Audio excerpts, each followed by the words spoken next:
Once again, welcome everyone to the Big Bo podcast. This is, of course, your host into the unknown and the interesting, yours truly, Big Bo. We've got a great show for you tonight, whenever you happen to be listening to this audio program. Today, or tonight, whenever you're listening. And again, appreciate everyone that's picking up the podcast. I know it's been a long time between episodes, but, a lot of things have been going on. And, a lot of formats and things like that we've been struggling with, but appreciate everyone that liked the Facebook page. And also, if you like this show, please refer your friends to it. Tell them to like the Facebook page. You can also find us on Twitter. Of course, thebigbo.com has all of the links. We're also on iTunes. Link for the show is on the webpage to iTunes. So, tonight, again, we have another guest who has the most interesting paranormal life experiences that I've ever heard. And as you probably could have told, or probably would have seen on the link to the show, culminates in what I like to call the Stairway to Heaven. As you might guess, though, my guest is still alive, so he didn't actually depart this plane, but had an interesting experience that I can only sort of describe as a glimpse into heaven. Now, he might disagree with me, but we will see. So, again, we're talking about paranormal experiences throughout his entire life, things that, honestly, if I didn't know his credibility, it would be hard to believe. And speaking of that credibility, my guest is Constantine. Constantine is an actual genius. A lot of people kind of throw that around, but no, it's true. He's an actual genius, recognized for his intellectual abilities from a very young age. He was among who's who of American high school students, had offers to go to Wake Forest, Harvard, MIT, decided to stay close to home and go to the University of Oklahoma. He was also published as a freshman in, I think it was as some sort of astronomy journal. I'll get him to clarify that for me here in a moment. But extremely smart person. You'll see that as he comes across on this. Of course, didn't use anything that he went to college for because he's been in sales his whole life. So hopefully that means that he likes to talk. So, without further ado, Constantine, welcome to the show. Thank you very much for having me. You're certainly welcome. Now, of course, as other listeners might guess, your name is not actually Constantine, but we're going to be talking about some funky things here. So Constantine is your sort of moniker. Is that right? Yes. Okay. Very cool. So now, one thing I want to kind of clarify, how did you manage to get published in a journal article as a freshman? Well, I had a unique take in an astronomy 1300 level class. We were talking on the topic of black holes, which is still abstract. It's not concrete science. I had a couple of unique perspectives in just a simple paper I wrote. Professor liked them, wanted to use them. He asked me to expound on those for him, and then he basically quoted me. So he basically took your idea and said he'd give you some credit. Yes. Okay.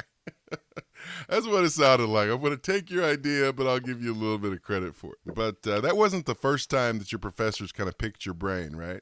Like there were other times that okay. So give me an example. What was another time that they kind of borrowed your brain to test out their theories or whatever? I was normally used as a guinea pig in both psychology and sociology, especially when we got into behavioral. I don't tend to react like most people, so I became an excellent test subject for more theoretical clinical trials, and they just would pound me with all sorts of tests. Oh, that's not creepy at all.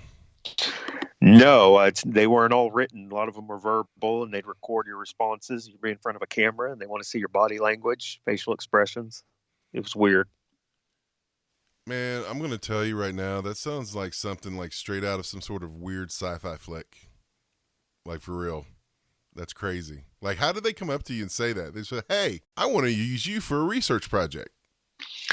Usually, it would be after a paper or a test somewhere where I'd have to make a handwritten response, and I guess they saw something in the way I wrote, and they would send a TA to find me and invite me to office hours. And then once we were in there, they tell me why they were interested in talking to me, what the purpose of it was, and they wanted to know if I would be interested in participating. And then after that, it was a matter of signing releases and then setting up a schedule to come in. Okay. Okay. So I just kind of wanted to set the table for my audience because, you have this weird mix, of someone who's, highly intellectual, very smart, but then has had all of these crazy experiences, right? And so, as you probably heard in the intro, right, the most recent one that we're going to talk about in a minute, we're going to get there. But the audience, if you listened to the previous show, you know that this is going to be some action-packed time, okay? There's a lot of stuff here, okay? But the last one, and I don't even think, we're not going to be able to talk about everything, right? But, the last one is what I like to call, the Stairway to Heaven, where you had this experience that sort of didn't necessarily feel like a dream, but, was real to you, it felt real from your senses, and it was sort of celestial. Is that a fair way to explain it? Yeah, I think that'd be a pretty adequate explanation. It felt more than just a dream. I wasn't observing, I was participating. Okay. Now you are, not that this matters, but just kind of putting this out there because a lot of people want to know people's backgrounds, So obviously, smart guy, been in sales for a good chunk of your life, made a good living that way. But, I think your biggest problem when you were at the University of Oklahoma was probably, since we've talked previously, figuring out which major you wanted to go into. And is that right? You kind of bounced around a little bit, can decide where you wanted to focus? Yeah, I found that I had too many interests. It's kind of hard to get 20 degrees, and it's not very self-serving or applicable That's to fair. just shotgun everything. That's fair. That's I can see that. So, so just laying the groundwork for this. So you've been in sales, basically a good chunk of your life, been a really good living that way, highly intellectual person, but yet you have all these crazy experiences of the paranormal variety. So, but if I'm correct, right, you're not alone in this. Your whole family basically has had some sort of paranormal experience. Is that true? I would say an unfair number of them. I couldn't say the whole family. I come from a fairly large family, so I wouldn't say everybody, but it was definitely an uncommon amount of people that are involved and have experienced paranormal phenomena. Okay. But you guys, your family, most of your family are Native Americans. Is that right? Yes. Okay. Yes, sir. Now, do you think that your Native background plays a role in that at all, or do you think that that's completely separate? Well, I am half Native American, and my non-Native American half doesn't seem to experience this. And the significant others in my life throughout history, they haven't experienced it, or their family hasn't experienced it. So it does tend to lead me to the conclusion that maybe that Native blood and their history has something to do with being a little more in touch, or maybe an open gateway. I don't know. Okay. So now when you say the half of you that's not Native, you mean the part of your family that aren't Native, not you don't have a split personality, right? You're talking about the part of your family that doesn't have any Native blood. Right. I am talking about the the half of my DNA that is not Native American. Okay. That's what I figured. I was just clarifying, because in this show, all kinds of crazy stuff happens. So I got to make sure what we're talking about. Because you could have a split person. I have no idea.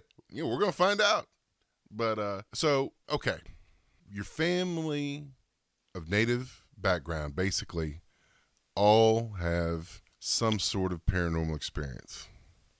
You have had paranormal experiences your entire life. So as far as you and your family and people that share your Native background, which, by the way, what tribe are you? I don't want to discuss that. Don't want to talk about that? Okay. That's fine. And by the way, if we touch on something that's a little too close to home, you don't want to talk about, that's fine. Just let me know and we'll just keep rolling. Okay? Okay. That's fair. Okay. So basically, everybody's experienced this stuff. So these occurrences then, I mean, if it happens, then nobody in your family is really going to raise an eyebrow. Exactly. They're not going to say anything. Matter of fact, they're going to probably, in my case, they've expressed an understanding that, yeah, that happens. Gotcha. Okay. So what kind of walk me through this? When, what was the okay, let's do this. When was the first time that you experienced something that you would say that you knew for a fact was not normal? I didn't keep a journal or anything of it, but I know I was approximately 11 or 12 years old, and I was, I guess, awakened midway through the night. I don't recall exact details, but other than something was at my window, and I lived in the second floor of a house. There was no way for anything to be outside of that window. There wasn't a tree or a ledge, and I heard a tapping and rolled over, and I saw what I believe was a demon. Okay. Okay. Now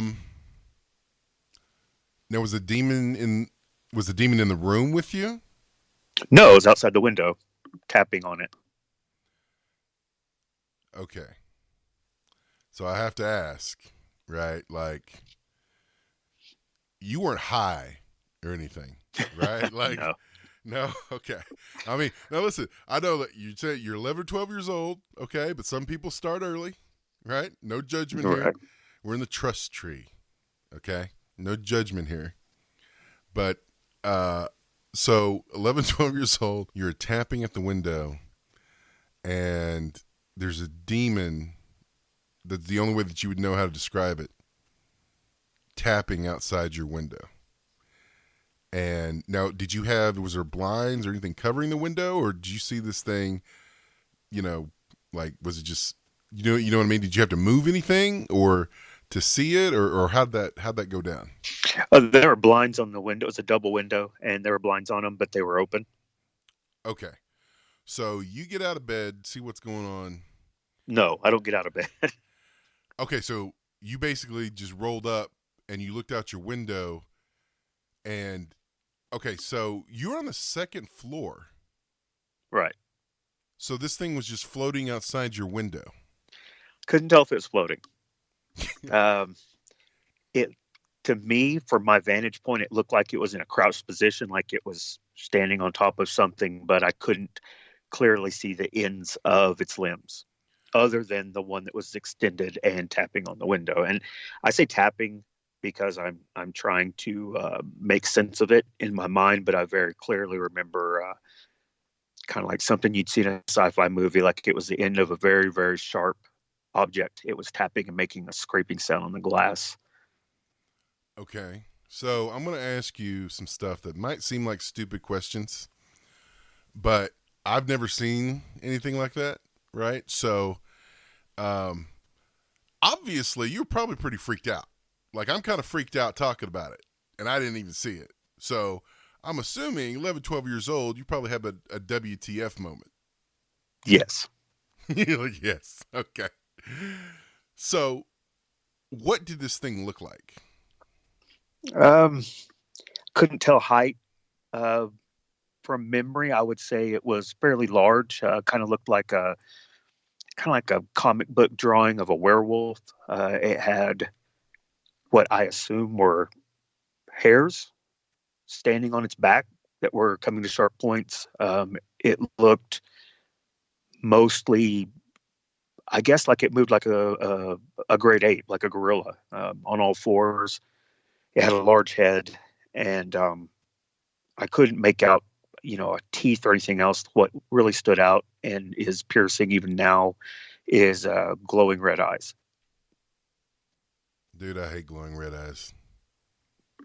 Yeah, Like seriously, that okay. red lasers.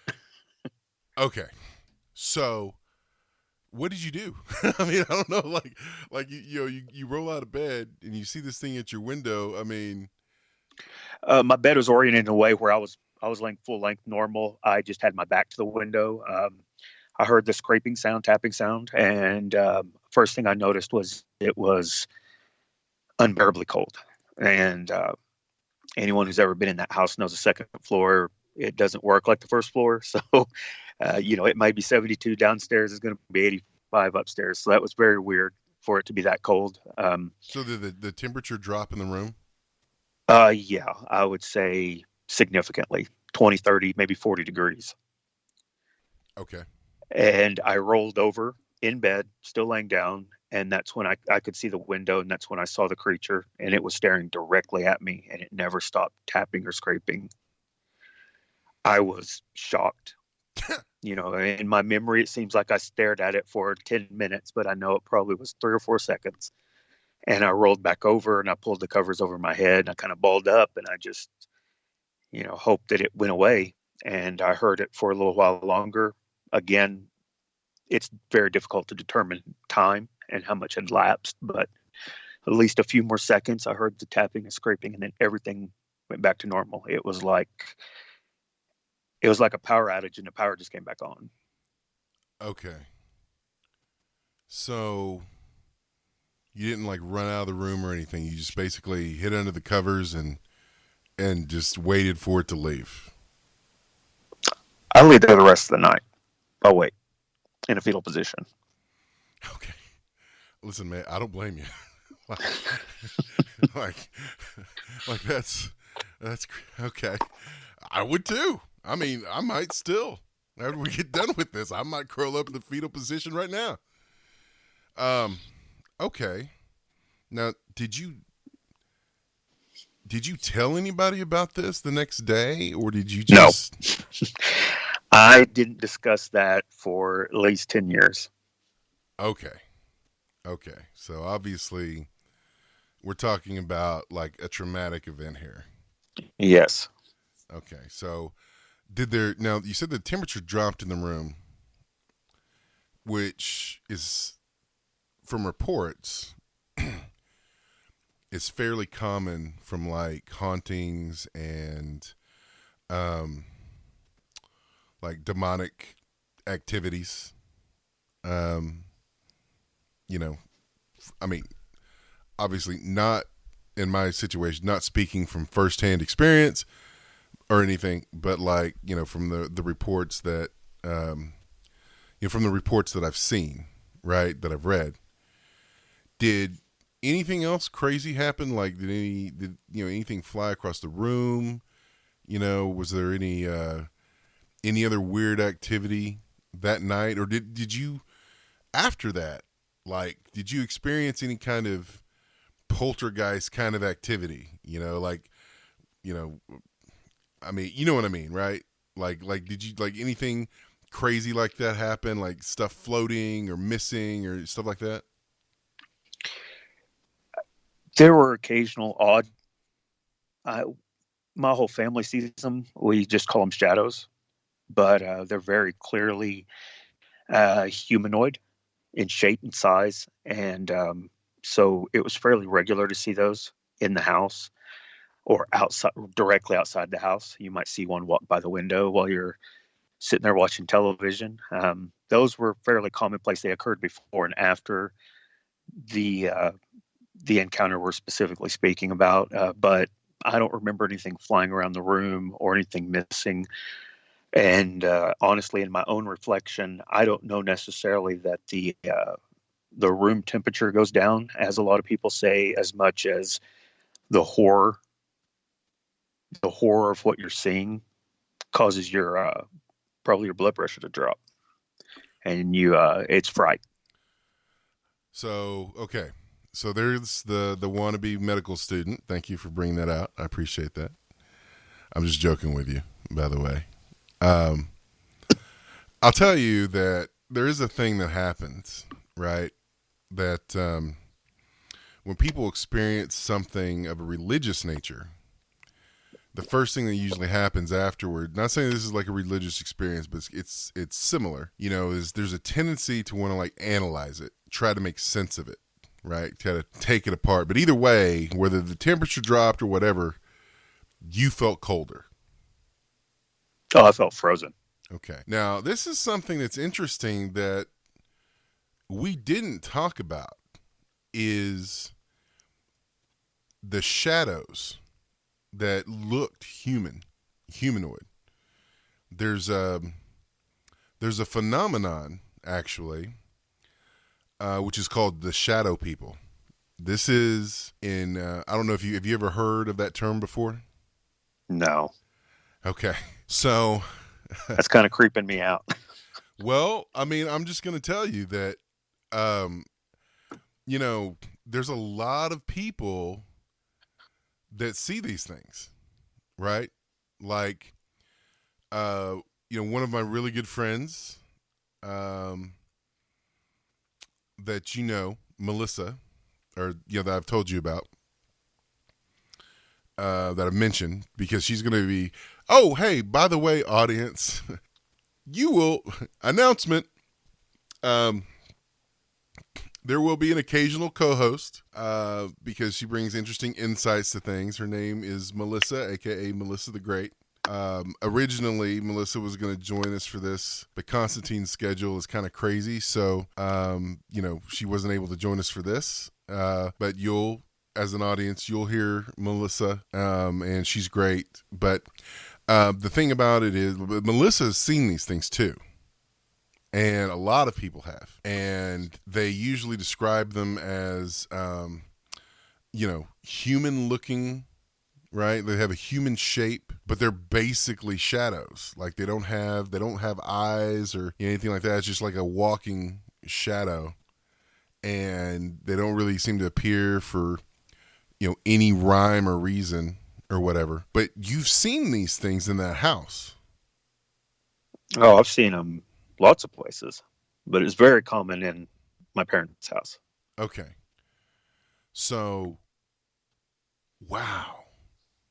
Man, that is crazy. I didn't even know that was a thing. I just thought that was my family's crazy. Oh no, brother, that's a thing.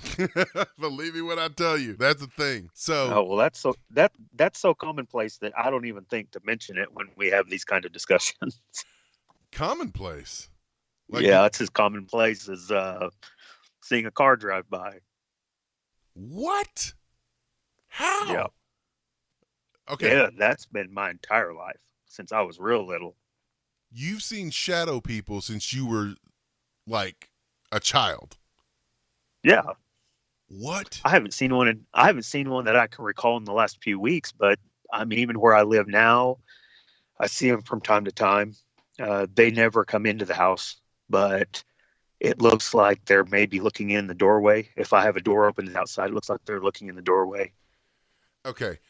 So I know that you because I'm interviewing you on Skype, right? I can't see your video. Yes. Can you see the video coming from me? Yes. Did you just see me slap my forehead when you said that? Yes. Okay. Okay. Because that's a real thing. That happened. Like, you said that, and I literally did this. Like, palm on forehead. I'm like, wiping my head. I'm like, is this guy for real right now? No, I really, honest to goodness, didn't know that was a thing. I thought that was just something my family did. And Okay.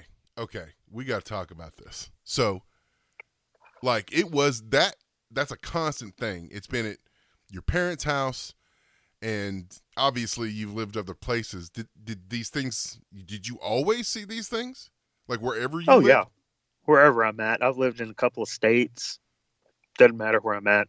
They're they're not as commonplace as they were at my parents' house. At my parents' house, it was daily, several times a day. You'd see them, different shapes. You could tell it was a male. You could tell it was a female. You could tell it was a child. Okay. Um, So give me an but example. they, Oh, sorry. Go ahead. I was just going to tell you kind of what they look like. It looks like a perfect silhouette. You can make out the clothes. You know if they're wearing a hat, they're wearing a dress. You can make out the silhouette, but there's no details in the middle. You don't see anything. You don't see their waistline, the color of the clothes, their face, anything. Like it's literally a, a silhouette of something. Okay. So, all right. 11, 12 years old. You see this thing outside your window. Immediately, you're like, okay, this is a demon. And actually, I find that really interesting that you classified it immediately as a demon, which I guess I probably would too. Now, you're sure you were awake? Yeah. Oh Okay. yeah. Okay. I know for a fact I was awake. Okay. But before that, and I guess it was so commonplace, you didn't even think when I was like, hey, tell me about something that happened that was not normal. You didn't even think about the shadow people because it just happened so often that you were just like, okay, whatever. But Oh yeah, I thought that was normal. so that didn't stick out to you. So, but the demon thing, and I found it interesting that you classified it right off the bat as a demon, which I guess most people probably would. But okay, we're going to talk a little bit more about these shadow people. But before we do that, I guess did you have like a religious background? Was that your frame of reference? Is that why you're like, okay, this has to be a demon, or did you feel that it was malevolent? Probably both. I was raised Protestant. Been in the church as far back as I can remember. Although when I got old enough to make that decision for myself, I kind of saw myself more as agnostic. Gotcha. And even today, I think I'm going back toward Protestant and away from agnostic. But the entity outside the window, I think, given my experiences and what I've been taught in church, the reason why I labeled it a demon was, ironically, like we spoke about earlier, and when I was in school, it was like a black hole.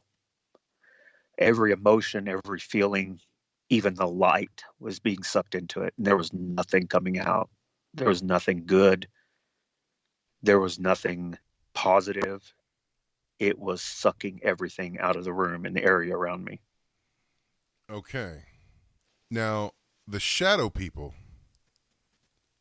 I mean, what were they doing? Were they just walking around the house? Did they interact with you? Um, Sometimes it's like they're trying to. They don't make noises, at least not in my experience. They can move objects. They can move Uh, objects. yeah, they Did you? can pull chairs out. Okay. They can open doors, but they can also move through the doors without opening them. Did you see them move an object? I've heard. Like you heard I've them heard move them. it? Like I would be in an adjacent room and I would hear a chair being moved out away from the table in the dining room, and you go in there and sure enough, there's a couple of chairs moved. Okay. Did you see them walk through the doors? Really, when I say that I saw them walk through the doors, it's kind of like an old scary movie. You can Okay. hear the door, you can hear the doorknob turn, you can hear the door kind of open, and then it just slipped in the tiny little 6-inch opening. And other times, there was a long hallway in my parents' house, and you may be on one end of it and you see them, and they'll walk towards you, and it's normally in the peripheral of your vision that you see them. And when you look full toward them, they just kind of make a quick turn. They're not running away, but they Okay. turn left or right directly into a wall. and they just go straight through it and disappear. But you never felt, I guess you never felt like a malevolent energy coming from them? Like you never felt threatened by them? Is that fair to say? No, I think that I've been dealing with them since I was so young that I became accustomed to them. And uh, if they ever scared me, I don't remember it. But today, they do spook you. You know, the house I'm living in now, I've been here for 4 or 5 years. I remember just after we moved in, I was getting something to eat. I had a plate. I went and sat down on my recliner, and as soon as I sat down, it was 3 to 4 feet in front of me. It wasn't there the fraction of a second it took for me to sit down, and yeah, that scared me. But as far as feeling an emotion from whatever that is, no, I can't tell if it's being nice or being evil or whatever. It's not like they walk around with a weapon and come at you. Okay. I mean, They're just there. I'm They're just just trying there, to. and they're always there. Okay. All right. I'm just trying to get a handle on this, because obviously it's not common, but as far as paranormal events go, it's not uncommon, right? I mean, that's why there's a term for them. Shadow people it's a thing. There's a couple of different schools of thought on this, right? Like, and I just kind of want to pick your brain a little bit and kind of see, what you think, right? Along the sort of, which I'm sure that you're familiar with since you have, a religious background, there's a thought that says, okay, well, when you experience this kind of stuff, like they would say that shadow people are demonic, full stop, right? Like, don't go farther, don't collect $200, right? It's demonic. And there's other people that would say no, that they don't really know what it is, but it doesn't necessarily mean it's evil or demonic or whatever.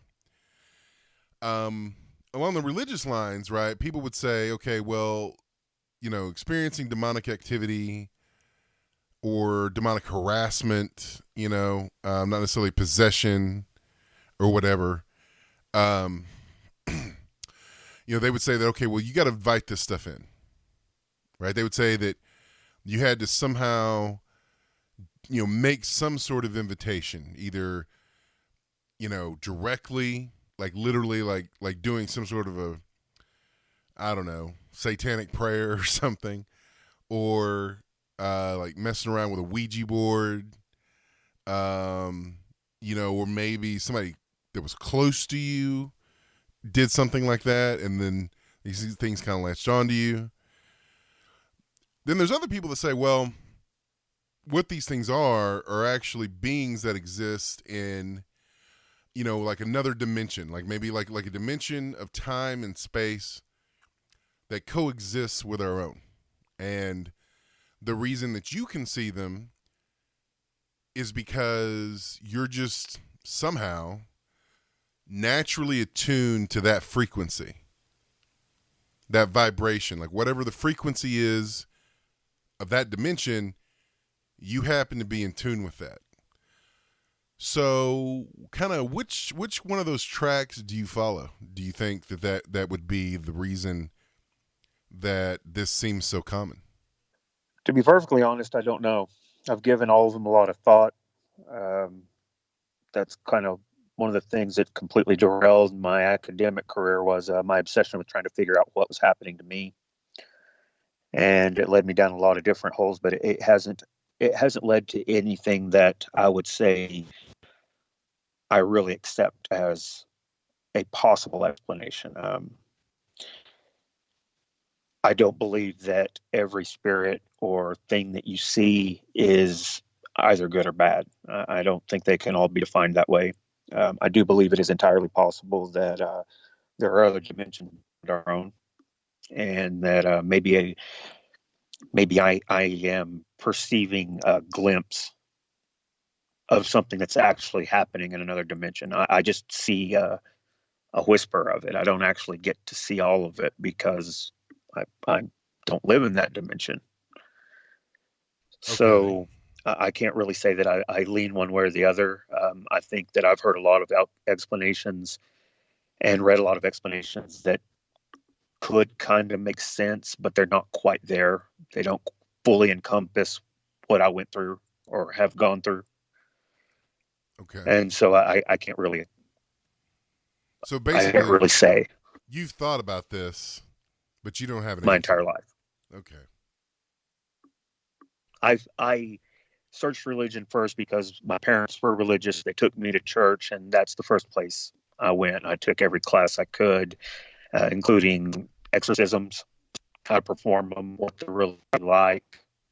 Um, Now, did you I've ever? tried. Oh, I'm sorry, I didn't mean to interrupt you, but No, no, go ahead. did you ever attend an exorcism? I've never attended an actual exorcism. I've seen taped ones, You've seen taped and ones. yeah, They but they tape weren't those very things. convincing to me. So yeah, a lot of them are.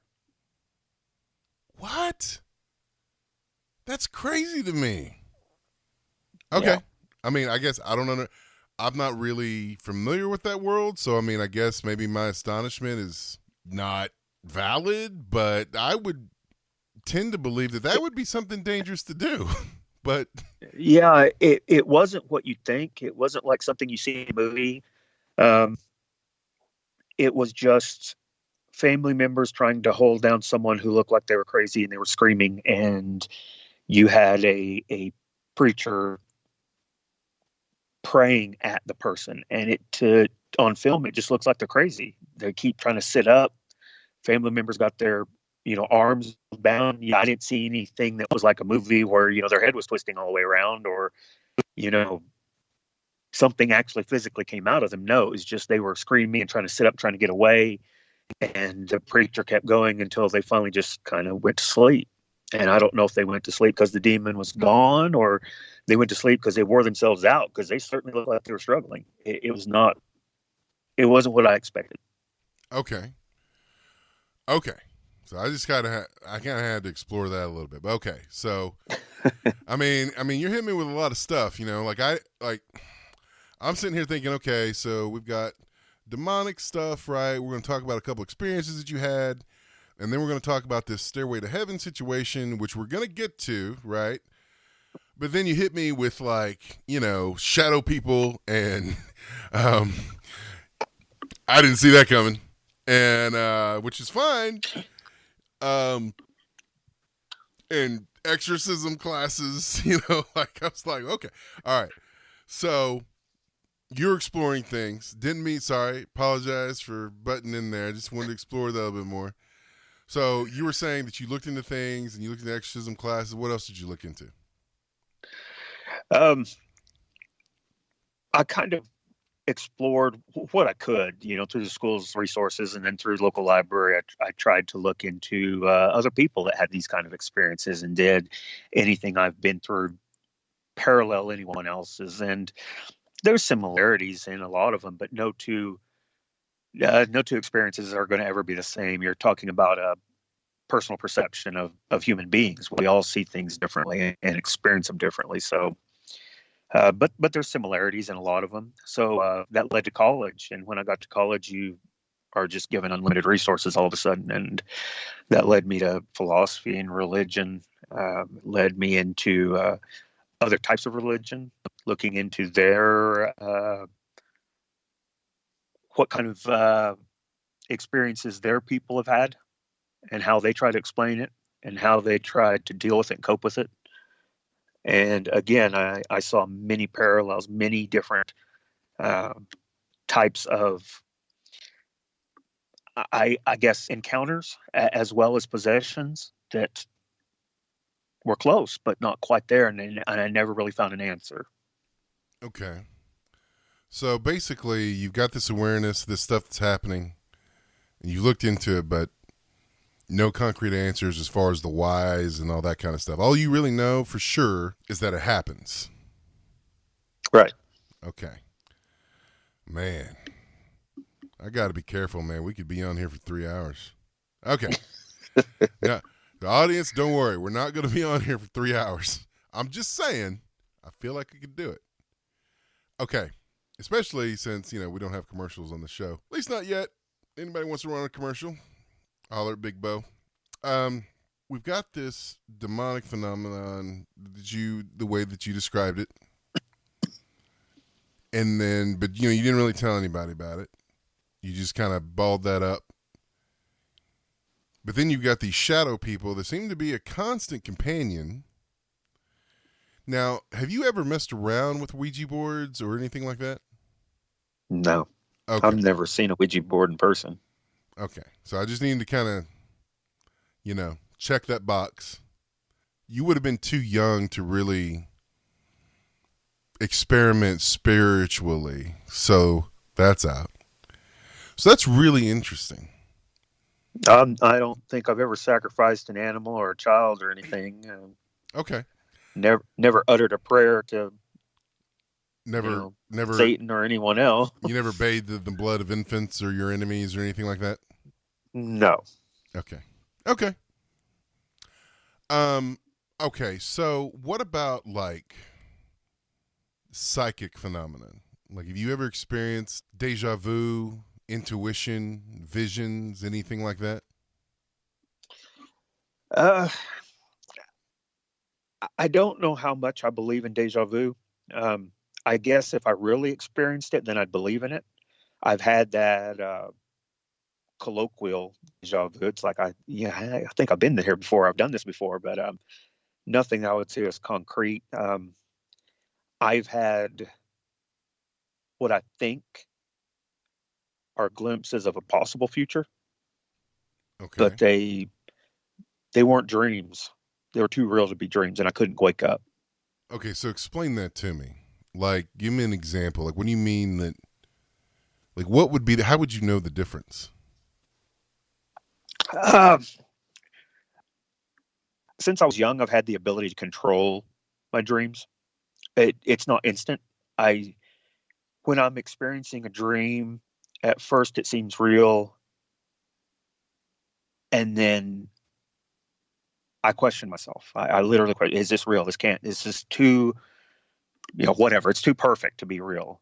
And that's when I realize it's a dream. And then I'm able to manipulate it any way I want from there. I can, run a marathon, or I can fly, or I can fire an air machine gun that's real bullets coming out. I'm able to manipulate, and always have been able to, as long as I can remember. And so a lot of people call that lucid dreaming. I don't really know anything about it. Okay. All right. Sorry. Go ahead. I've heard the term because I think I saw it on American Dad. Okay. I've heard the term lucid dreaming, but I don't. Well, lucid dreaming is basically where you're able to jump in your dreams and control them, and you're aware that you're dreaming, but you don't wake up. Because normally, when you figure out that you're dreaming, that's when you wake up. Yeah, I'm able to keep myself in a dream, and I'm also able to wake myself up from it when I'm done playing. Now, this is really interesting because most of the time, that takes practice. So, I could do it as far back as I can remember, probably 7, 8 years old. Okay. The hardest part is realizing you're in a dream. And with me, it's usually a detail. The dream may start off that I'm going fishing in this creek, and it's just like I remember doing before, and I know where to go, where to fish, and then I sit down, and a tree isn't right. It's the wrong kind of tree, or it's tall, or it's too small, or something's missing. Something that clearly I remember was there is not there, and that's when I realize, hey, wait a minute, this isn't right.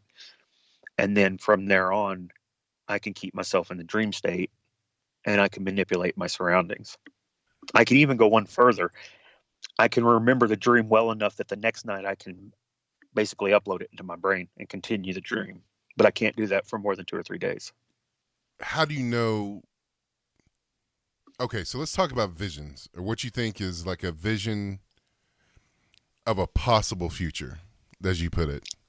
Okay. So in that instance, I'm fully aware that I am not in, I guess, for lack of a better term or generalizing, I'm not in my normal reality, conscious reality. I know for a fact that I'm not there, but I can't manipulate what's happening around me. I cannot wake up from it. I'm, again, I'm doomed to go down whatever path is going to go down, and there's nothing I can do to it. And I'm scared, even hopeless. And it just comes to me. I'm going to experience this, however long that may seem to take in my mind. And then I'm going to remember parts of it. Okay. So basically, you're just a. So when this happens, you're basically just a passenger. Yes, I'm along for the ride. And I'm entirely aware I'm a passenger the entire time. Does this happen in your normal, like, waking, everyday waking state, or are you asleep? Or are you going to bed when this stuff happens? Or Um, of the ones I remember, they usually happened when I slept at an abnormal time. Say I took a nap, so I might lie down for an hour, hour and a half, and I feel like I'm in a dream for weeks, experiencing and living that dream for a week in my mind. you're in a relaxed state, basically. Yes. You know, a lot of people, you know, when they measure things like, and people have done this, they've measured these things. When they measure things like meditative states, right? And I forget what they are. There's like alpha, beta, theta, and I think there's something else, and then there's delta. Delta is like your comatose, basically. It's like the absolute deepest level of sleep. And they found that premium, there's a certain brainwave pattern that happens when people are meditating, like when they're actually in a meditative state. And so obviously they're relaxed, right? And so the thought is that when you're in those states, you're more likely to experience something supernatural, right? Messages from the other side, or something like that. I'm trying to think that so you're normally relaxed when this happens. You're not like driving and then all of a sudden there's boom, you've got a vision. No, not that I can recall. Okay. That is really interesting. So like how often does that happen? Not very often. That, again, if it's the ones I'm remembering, it's not very often. If it happens more than that and it slips my memory, then I can't account for those.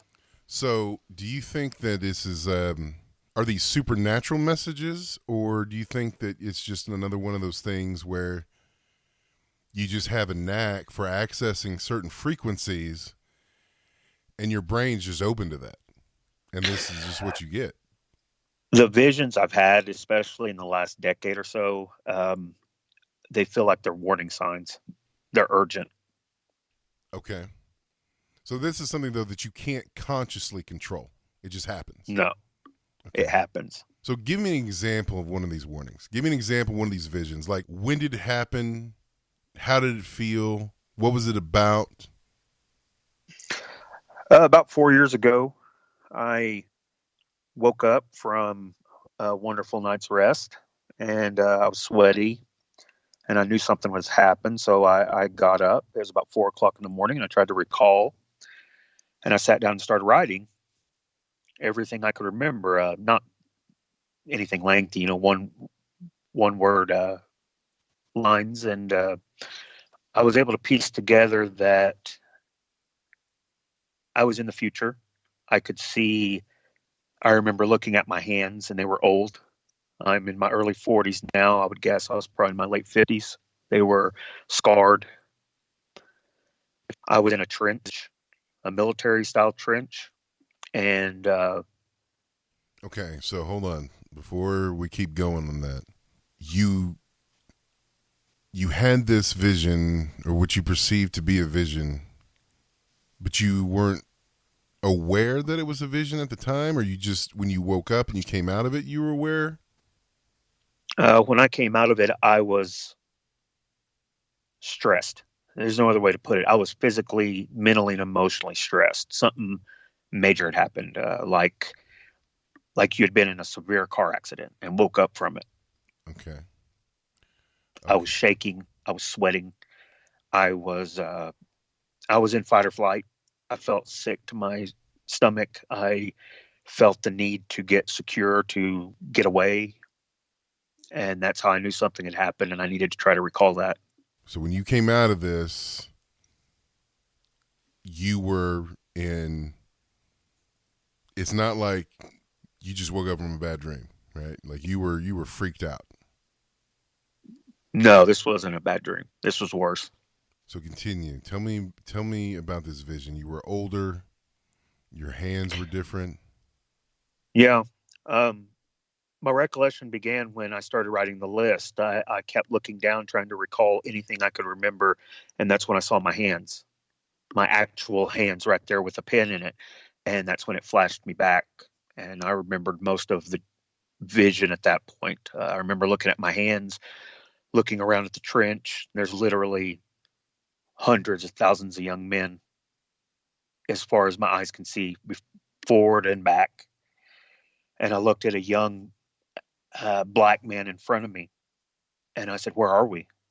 And he looked at me puzzled, and he explained, "How do you not remember this and this?" And then it was like I guess the best way I could describe it is like a movie where they, do the flashback of all the newspaper headlines. That's kind of what it was, except it was not only what had happened to the world, but what happened to my family, and that I was the last living of my family, and I was leading this army.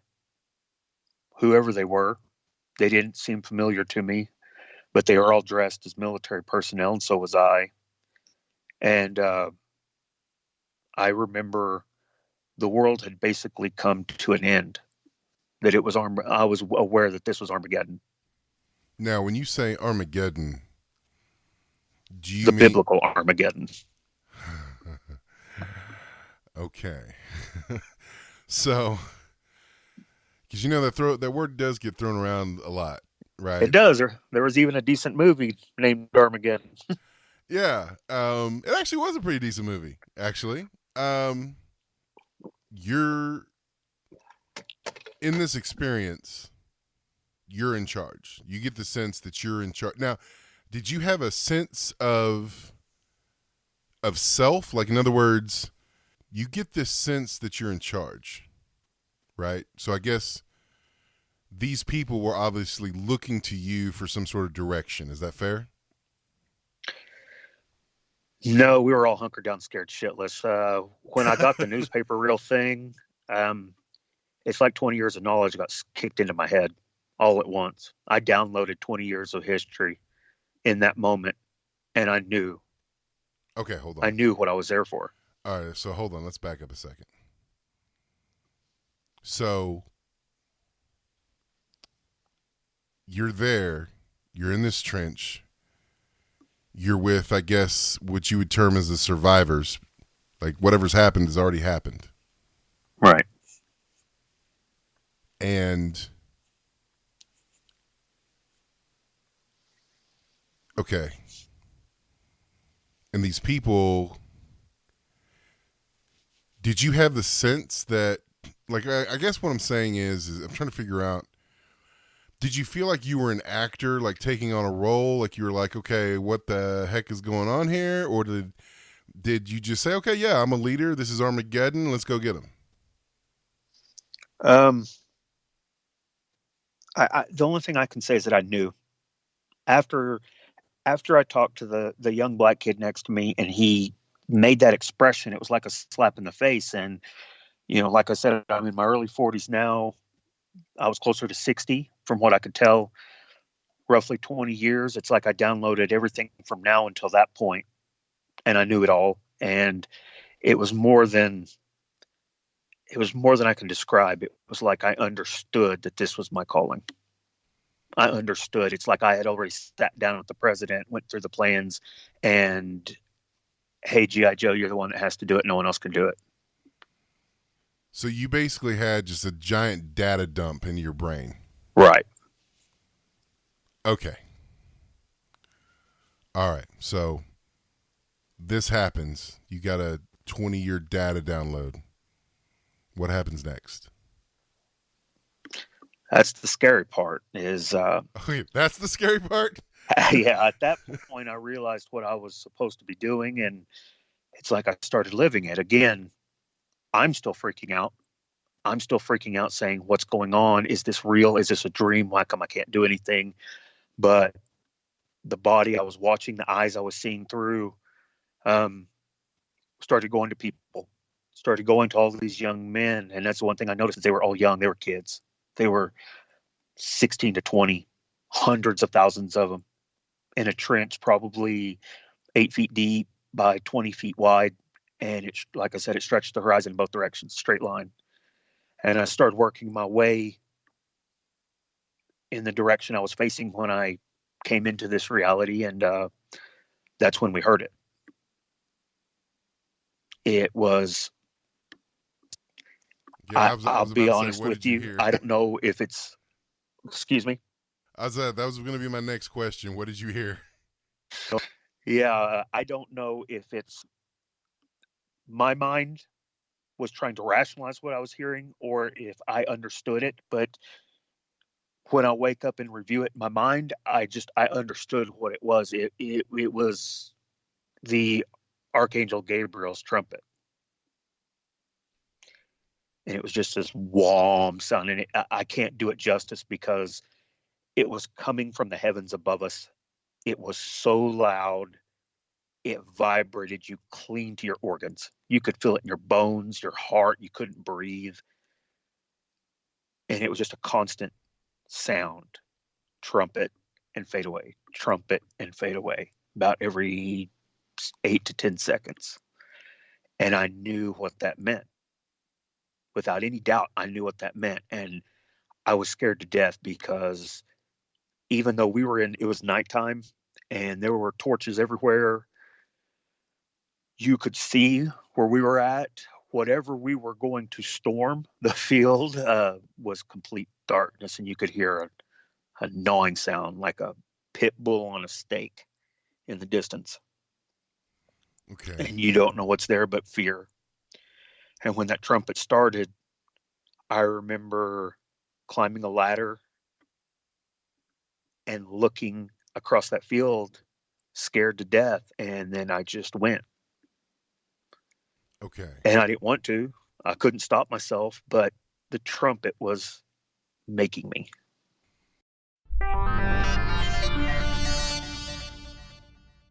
Oh, yes, dear listener. That was part 1 of the interview with Constantine. The entire interview is about 2 hours, a little bit over 2 hours long. So what we decided to do was just kind of split it up into 2 different parts. So that was part 1. Keep an eye out for the next part, which is going to be part 2 of the interview with Constantine. We're going to dive a little bit more into the apocalyptic vision, which is super interesting. And then, of course, we're also going to get into the whole Stairway to Heaven and what that experience was about. More likely than not, we'll have Constantine on again as he gets into some things in the later part of the interview that it's just like, this, how can so many things happen to one person, which seems to be a theme, that we're exploring and that we're seeing, that, these things don't seem to be one-off events. But I want to give you a little bit of a preview of that, so keep an eye out for that. We're going to let you know when that becomes available. Also, there will be a episode with my new co-host, Melissa the Great, a.k.a. Malicious. I think that's her favorite title. So you'll get to know her as well. She's a great addition to the show and does a lot of things to keep this thing going, or to get this thing going, that otherwise would drive me crazy. So that means that there will be new and better and also exciting episodes for you to listen to. So keep an eye out for part 2. That's going to be coming along shortly. Also, of course, be sure to check out the show page at thebigbo.com. We're also on Facebook at facebook.com/therealbigbo. Also on Twitter at therealbigbo.com. And of course, that's Beau, Beau. So be sure to do that. And also, if you like the page on Facebook, that is awesome. But I'd also ask you, please, please, please hit the follow button on the Facebook page. That will make sure that you get the updates, and you can be sure to keep in touch with the things that are going on. So, once again, thank you so much for listening to this episode. The next episode will be coming along shortly. That will be part 2, the interview with Constantine. Again, going more into the apocalyptic visions, the things that he had seen had happened in the past according to his vision, and also the Stairway to Heaven, which is just an amazing experience, and I really can't wait for all of you guys to hear this stuff. Okay, The Big Beau, thank you so much. Until next time.